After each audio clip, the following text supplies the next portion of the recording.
उनके मन में आया, इतने सुंदर सुंदर फल, इतने सुंदर सुंदर सब्जियां हुई हैं, मैं क्यों ना इन फलों को पंडरीनाथ भगवान का भोग लगाने ले जाऊं। तो उन्होंने क्या किया, एक केले के वृक्ष से खूब सारे केले ले लिए और एक झोला में बांध करके चल दिए। पंढरपुर से 12 किलोमीटर दूर उनका गांव था।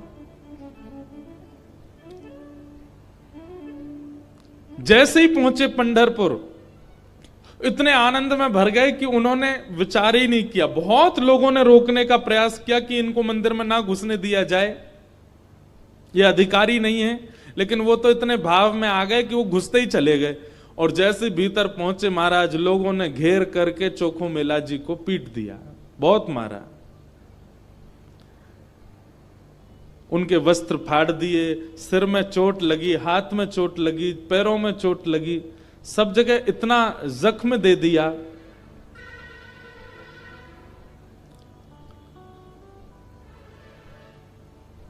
चोखो मेला जी रोते रोते वापस आ गए। पंडरीनाथ भगवान को भोग नहीं लगा पाए।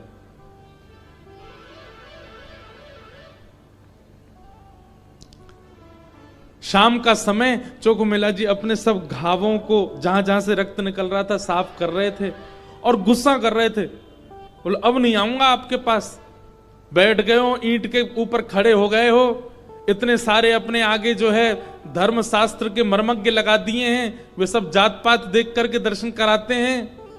खड़े रहो, बने रहो महाराज अपने रूप में, हम तो नहीं आएंगे आपका। अरे कुछ करने थोड़ी आया था, कुछ मांगने थोड़ी आया था, अपने खेत के बढ़िया फल लेकर के आपका भोग लगाने आया था।